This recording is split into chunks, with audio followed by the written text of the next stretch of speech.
தாவேகா இன்னைக்கு சோஃபார் அவங்க யாரோடவும் சேரலை. காங்கிரஸ் என்ன நிலை எடுக்கும், அது ஒரு மேஜர் ஃபோர்ஸ் இல்லையா தமிழ்நாடு அரசியலில்.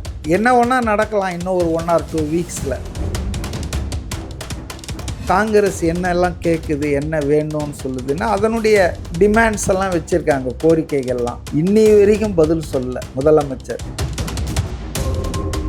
காங்கிரஸ் தலைமையும் இது ரொம்ப ரசாபாசமாக போயிட்டு இருக்குதுன்றதால டெல்லியில் ஒரு 42 தலைவர்களை கூப்பிட்டு ஒவ்வொருத்தர்கிட்டையும் தனியாக கருத்து கேட்டு மல்லிகார்ஜுன் கார்கேவும் ராகுல் காந்தியும்.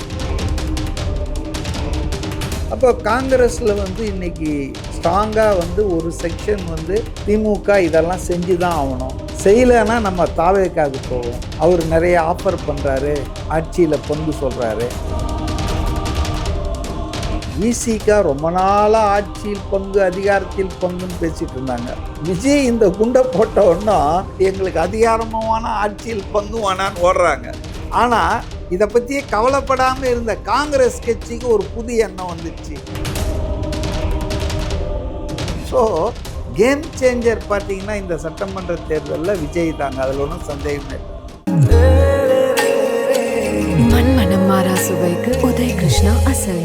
இப்போது புதிய அறிமுகம் ஆச்சி ஹோட்டல் சாம்பார் 50 கிராம் ரூபாய் 20 மட்டுமே.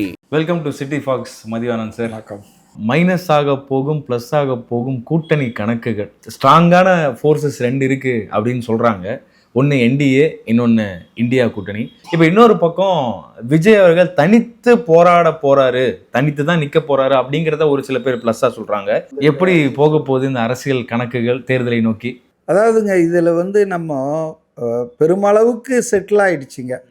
என்டிஏல அநேகமாக இன்னும் 1 or 2 பார்ட்டி தான் போக முடியும். ஏன்னா அந்த அளவுக்கு தான் இடங்க இருக்குது, ஃபில்லப் பண்ணியாச்சுங்க. அதே போல் திமுகலையும் மேக்சிமம் செட்டில் ஆகிடுச்சு.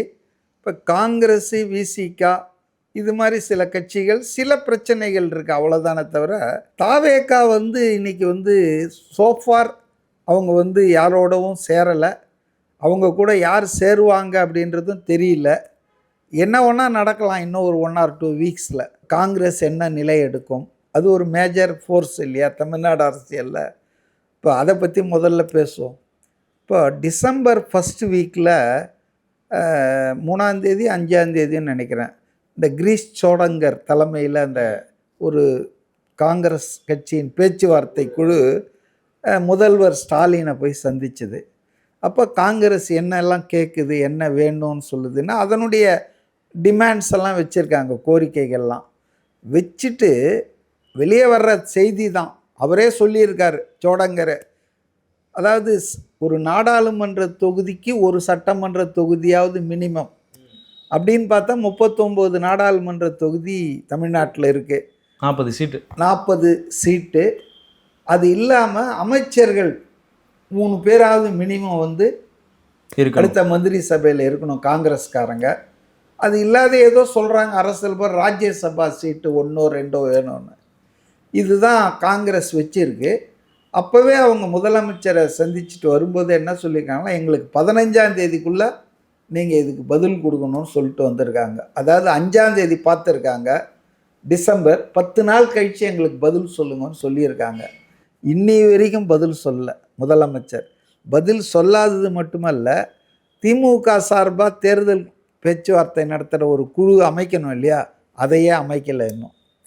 இப்போ கூட பார்த்திங்கன்னா கனிமொழி துணை பொதுச் செயலாளர்னு போய் தான் டெல்லியில் ராகுல் காந்தியை சந்திச்சிருக்காங்க.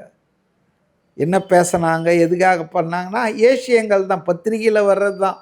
இந்த கூட்டணி பற்றிய காங்கிரஸ் கட்சியின் கோரிக்கைக்கு ஸ்டாலின் பதில் சொல்லி அனுப்பிச்சிருக்காரு தங்கை மூலமாக.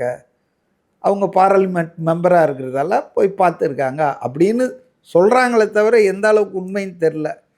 அப்போ காங்கிரஸில் இன்றைக்கி டிவைடட் ஹவுஸ் தாங்க. அது ஸ்ட்ராங்காக ஒரு செக்ஷன் திமுக இதெல்லாம் செஞ்சு தான் ஆகணும் அப்படின்னு சொல்லுது. செய்யலைன்னா நம்ம தாவேக்காவுக்கு போவோம். அவர் நிறைய ஆஃபர் பண்ணுறாரு, ஆட்சியில் பங்கு சொல்கிறாரு, நம்ம போகலாம், இங்கேயே இருக்கணும்னு அவசியம் இல்லை, நம்ம ஒன்றும் பாண்டட் லேபர் இல்லைன்றாங்க. அப்படி சொல்கிறவங்க கூட ஃபஸ்ட்டு ப்ரியாரிட்டி திமுக தான் சொல்கிறாங்க. இன்னொரு கோஷ்டி செல்வ பெருந்தகை, சிதம்பரம் இவங்கெல்லாம் இல்லை நம்ம திமுகவில் எப்படி இருந்தாலும் நம்ம இருந்தாகணும், நம்ம அவ்வளோ சீக்கிரம் அதை விட்டு போகக்கூடாது, ட்ரஸ்டடு லாங் ஸ்டாண்டிங்காக நீண்ட காலமாக 9-10 வருஷமாக இருக்கிறோம், இந்தியா கூட்டணியில் வந்து முக்கியமான பங்கு வகிக்கிற கட்சி, அது சில சீட்டுகளுக்காக அதை விட்டுட்டு போக வேண்டியதில்லை அப்படின்ற மாதிரி சொல்கிறாங்க. ஆனால் பீகாரில் மகாராஷ்டிராலாம் காங்கிரஸ் அந்த சட்டமன்ற தேர்தலில் பண்ண அந்த நடவடிக்கையை பார்த்தா அவங்க இந்தியா கூட்டணிக்கும் சட்டமன்ற தேர்தலுக்கும் சம்பந்தம் இருக்கிறதா நினைக்கல. இது சட்டமன்ற தேர்தல். நாடாளுமன்ற தேர்தல் என்பது பொது எதிரியான பாஜகவை ஒழிக்கிறதுக்கு பண்ணுறோம்.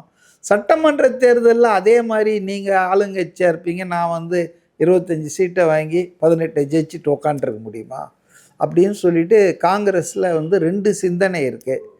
காங்கிரஸ் தலைமையும் இது ரொம்ப ரசாபாசமாக போயிட்டுருக்குதுன்றதால டெல்லியில் ஒரு 42 தலைவர்களை கூப்பிட்டு ஒவ்வொருத்தர்கிட்டையும் தனியாக கருத்து கேட்டு மல்லிகார்ஜுன் கார்கேவும் ராகுல் காந்தியும் போயிட்டு வாங்க, நாங்கள் முடிவு பண்ணுறோம், இனிமேல் யாரும் எதுவும் பப்ளிக்காக பேசக்கூடாதுன்னு சொல்லி வாய்ப்பூட்டு போட்டு அனுப்பிச்சிட்டாங்க.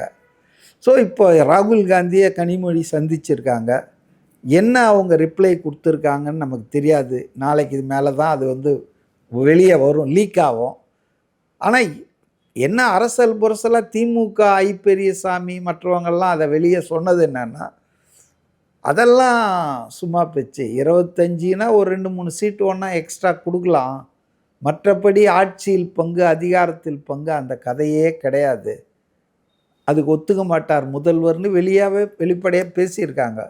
ஸோ காங்கிரஸ் தான் இப்போ முடிவு எடுக்கணும். தொடர்ந்து 58 வருஷமாக அதிகாரத்தில் இல்லாத அந்த கட்சி திமுகவுக்கு செகண்ட் ஃபீல்டிலே பண்ணிட்டு இப்படியே ஓட்ட போதா, இல்லை அந்த கட்சி ரிவைவ் ஆகி வளரணும், அதுவும் மக்களுக்கு சேவை பண்ணணும். இப்போ அதிகாரம் இல்லாமல் வெறும் எம்எல்ஏவாக இருந்து உங்களால் ஒன்றும் பண்ண முடியாதுங்க. இப்போ அதை தான் கிரீஷ் சோடங்கர் ரொம்ப தெளிவாக ஒரு டைம்ஸ் ஆஃப் இந்தியா பேட்டியில் சொல்லியிருந்தார்.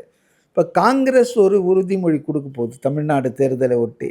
இப்போ அந்த உறுதிமொழியை செயல்படுத்துறதுக்கு எங்களுக்கு அதிகாரம் வேணுமா வேணாமா? அப்போ எங்ககிட்ட அதிகாரம் இல்லாமல் நாங்கள் என்ன உறுதிமொழியை கொடுப்போம்?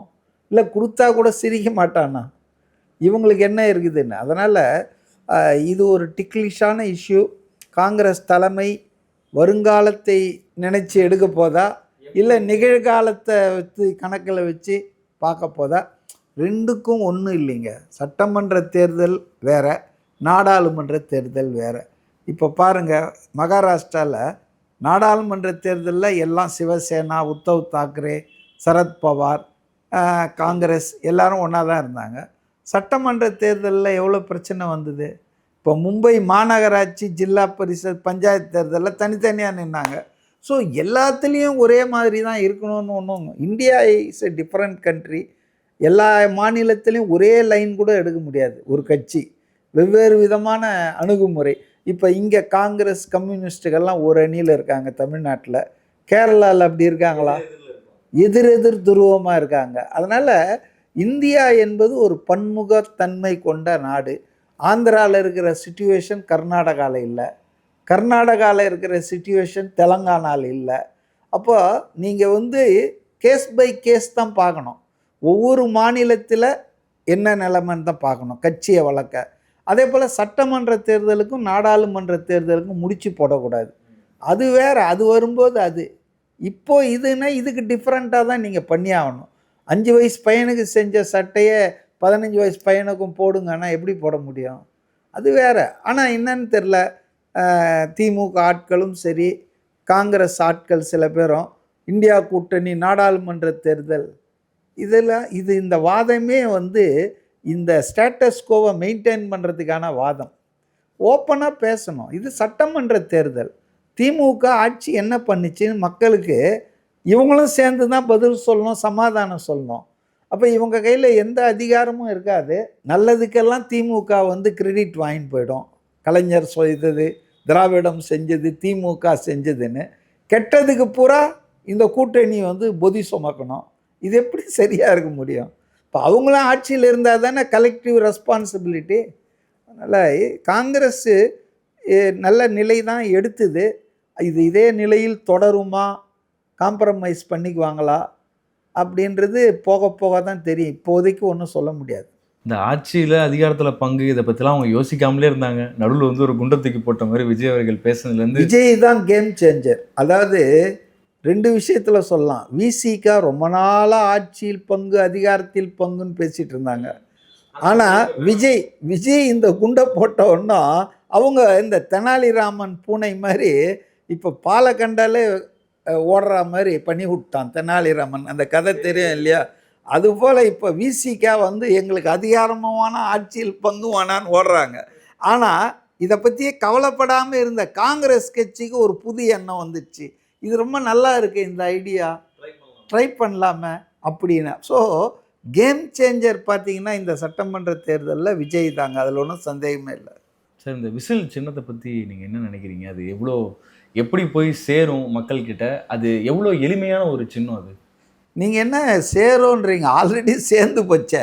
அதாவது அந்த சின்னம் வந்த 1 மணி நேரத்தில் அது வந்து மோஸ்ட் பாப்புலர் சிம்பிள் ஆகிப்போச்சுங்க. சாதாரண அவ்வளவா வந்து நியூஸ் பார்க்காதவங்க, சோஷியல் மீடியாவில் ஆக்டிவாக இல்லாத சாதாரண ஆட்கள் கூட விஜய் சின்னம் விசில்ன்றதை தெரிஞ்சுக்கிட்டாங்க வித்தின் 24 ஹவர்ஸு. நான் பார்த்தேன் பல இடங்களில் பேனர்கள், சுவர் எழுத்துக்கள், போஸ்டர்கள்லாம் ஒட்டியிருக்கு. இப்போ கட்டமைப்பு இல்லை, இவங்களுக்கு ஆள் இல்லை, இவர் சும்மா ரசிகர் பட்டாளம் அப்படின்லாம் சொல்லிகிட்டு இருக்கிறாங்களே. அவங்க என்ன தெரியலன்னா, அவங்க காலுங்கீழேயே ஒரு பெரிய பட்டாளம் அப்படியே வேலை செஞ்சிட்ருக்குதுங்க. த வெரி மூமெண்ட் விசிலை பற்றி எவ்வளோ விஷயங்கள் வந்திருக்கு. அதனால் விசில்ன்றது வந்துங்க அவங்களுக்கு ஒரு அட்வான்டேஜ் தாங்க. ஏன்னா விசில் ப்ளோயர்னு வாங்க, ஊழலை வந்து வெளியே கொண்டு வர ஆளுக்கு பேர் விசில் ப்ளோயர்னு வாங்க. அப்புறம் இந்த விசில் அடிக்கிறவங்க வந்து தூய்மை பணியாளர்கள். இந்த குப்பை அழுக்கு இதையெல்லாம் போக்குறவங்க வந்து அடிக்கிறது விசில் தான். அதே போல் ஊர்காவல் படை, போலீஸு, கூர்க்காலாம் பார்த்திங்கன்னா நைட்டில் திருடர்கள்கிட்ட இவங்க கிட்டலாம். அப்போ நீங்கள் எப்படி பார்த்தாலும் இந்த ஊழல், குப்பை, அராஜகம், திருட்டு, மக்களை பாதுகாக்கிறவர்கள் பயன்படுத்துகிற ஒரு ஈஸியான எளிய சாதனம் விசில், பிகில் எல்லாம் ஒன்று தானே. அப்போ இது வந்து அவங்களுக்கு கிடைச்சது. அதுவும் அவங்க ஏதோ 9 சின்னமோ 10 சின்னமோ சொல்லணும், அதில் ஒன்றை தான் எலெக்ஷன் கமிஷன் கொடுப்பாங்க. நீங்கள் கேட்குறதெல்லாம் கொடுக்க மாட்டாங்க, நீங்கள் கொடுக்குறதில் ஒன்றை கொடுப்பாங்க. அப்போ அந்த அடிப்படையில் தான் பிகில் தான் இவங்க ஃபஸ்ட்டு சின்னமாக கொடுத்துருக்காங்க. அதுவே இவங்களுக்கு கிடைச்சிதுன்றது வந்து ரொம்ப இவங்களுக்கு தே ஆர் ஆல் ஹாப்பி. ஏன்னா சில பேர் என்ன சொல்லி பிரச்சாரம் பண்ணிகிட்டு இருந்தாங்கன்னா, அந்த உத்தரவு வர்றதுக்கு 2 நாளைக்கு முன்னால் கூட அதெல்லாம் நான் எலெக்ஷன் கமிஷன் எங்கள் கையில் இருக்கு, விட்டுருவோமா, விஜய் எந்த தொகுதியில் நிற்கிறாரோ அந்த தொகுதியில் 10 ஜோசப் விஜயை போடுவோம், நாங்கள் 234 தொகுதிக்கும் 234 சின்னம் தருவோம், தலையை பிச்சுக்க வைப்போம். என்ன சட்டம் எங்கள் கையில் தான், கோர்ட்டுக்கு போனால் கோர்ட் எடுத்துக்காது. ஏன்னா மாடல் கோட் ஆஃப் கான்டக்ட் வந்தாச்சுன்னா எந்த கேஸையும் கோர்ட் எடுக்காது. தேர்தல் முடிஞ்ச பிறகு தான் நீங்கள் போகணும், பெட்டிஷனாக போகணும், எலெக்ஷன் பெட்டிஷன். எலெக்ஷன் சம்மந்தமாவா சார்? ஆமாம், எலெக்ஷன் சம்மந்தமாக எந்த கம்ப்ளைண்ட்டும் எந்த கோர்ட்டும் எடுத்துக்காது, ஸ்டேலாம் போடாதுங்க. அப்போ அந்த நேரத்தில் எலெக்ஷன் கமிஷன் தான் சுப்ரீம். ஏன்னா அதுக்கு தான் பொறுப்பு தேர்தல் நடத்தி முடிகிறது. உனக்கு ஏதாவது பிரச்சனைனா தேர்தல்லாம் முடிஞ்ச பிறகு எலெக்ஷன் பெட்டிஷன் போடலாம், அது அடுத்த எலெக்ஷன் வரைக்கும் இழுத்துட்டு இருக்கோம், நமக்கு தெரியாது இல்லைங்களா. அதனால் இப்படியெல்லாம் பயமுறுத்தினார்கள். உண்மையிலே வந்து தாவேகா தொண்டர்கள், விஜய் ஆதரவாளர்கள் கொஞ்சம் பேர் எங்கிட்ட சந்தேகங்கள்லாம் கேட்டாங்க, என்ன சார் இப்படிலாம் வாய்ப்பு இருக்காங்க. அந்த அளவுக்கு ஒரு அச்சத்தை ஏற்படுத்த முடிஞ்சுது. அப்போ இப்படி அச்சத்தில் இருந்தவங்களுக்கு தாங்கள் முதலாக கேட்ட சின்னமே தங்களுக்கு கிடைச்சதுன்னா அவங்களுக்கு ரெட்டிப்பு மகிழ்ச்சி இல்லை. அப்போ அந்த மகிழ்ச்சியை கொண்டாடி தீர்த்துட்டாங்க அவங்க. நான் பார்த்தேன் கும்பகோணம் பஸ் ஸ்டாண்டில் லட்டு கொடுக்குறாங்க, அப்புறம் எல்லாருக்கும் விசில் கொடுக்குறாங்க. இப்போ விஜயே இந்த அளவுக்கு இன்ஸ்பயர் ஆகிட்டார்னா, இந்த மகாபலிபுரம் கூட்டத்தில் அவரே விசில் அடித்தார் பார்த்தீங்களா. Everybody got elated. அது வந்து நல்ல சின்னம், ஈஸியாக மக்கள்கிட்ட போய் சேர்ந்துடுச்சு. 2வதுங்க, நான் அடிக்கடி சொல்கிறது தான், சின்னம் ஓட்டு வாங்கி தராதுங்க. சின்னம் உங்களை பாப்புலர் ஆக்கம், உங்கள் பாப்புலாரிட்டியை அதிகப்படுத்தலாம். சின்னமே ஓட்டு வாங்கும். வெற்றி சின்னம்னா உதயசூரியனில் 9 வாட்டி தோற்று இருக்குது திமுக, ரெட்டை இலையில் 3-4 வாட்டி தோற்று இருக்குது. இல்லையா? காங்கிரஸுக்கே ஓட்டு போட்டுட்டு இருந்தவங்க ரெட்டை மாட்டு சின்னம், காளை சின்னத்துலலாம் டக்குன்னு உதயசூரியனுக்கு போட்டாங்க 67லேருந்து. அதே ஆட்கள் 77ல் ரெட்டை இலைக்கு போட்டாங்க இல்லையா? அப்போ சின்னம் இதுதான் ஜெயிக்கணும்னா அந்த சின்னத்திலே தோத்துருக்காங்களே. 10 தோல்வி பழனிசாமி தோத்தது வெற்றி சின்னமான ரெட்டை இலையில் தானே. எம்ஜிஆருக்கு அது வெற்றி சின்னமாக இருந்தது. மற்றவங்களுக்கெல்லாம் அது மாறி மாறி தான். அதே போல் உதயசூரியன் என்பதும் கருணாநிதி பலமுறை தோத்துருக்காரு. ஸோ அதனால் சின்னமே வெற்றியை நிர்ணயிக்கும் என்பதில் எனக்கு உடன்பாடு இல்லை. ஆனால் சின்னம் உங்களை கொண்டு போய் மக்கள்கிட்ட ஈஸியாக சேர்த்துறோம். அவர் சின்னமா அதுவா? இப்போ பெரிய வளர்ந்த நாடு அமெரிக்கா, எஜுகேஷனில் எல்லாத்துலேயும் அவங்களே சின்னம் வச்சுருக்கான். ஒருத்தன் யானை, ஒருத்தன் கழுதைன்னு வச்சிட்ருக்கிறான். இப்போ சிம்பிள் என்பது ரிப்பப்ளிகன் பார்ட்டி, டெமோக்ராட்டிக் பார்ட்டி சிம்பிளாக தான் நான் சொன்னேன். நான் விளையாட்டாக சொல்ல. அதனால் அது மாதிரி சிம்பிள் ஒரு ஜனங்க கிட்ட போய் ஈஸியாக சேர்றதுக்கான ஒரு எளிய உபாயம்தான். ஆனால் நீங்கள் இப்போ ரோஜாப்பூ சின்னம், மாம்பழம் சின்னம் வச்சுட்டா ஓட்டை கொண்டு குவிச்சிருமா? அப்படி நினைக்கிறவன் முட்டாள்.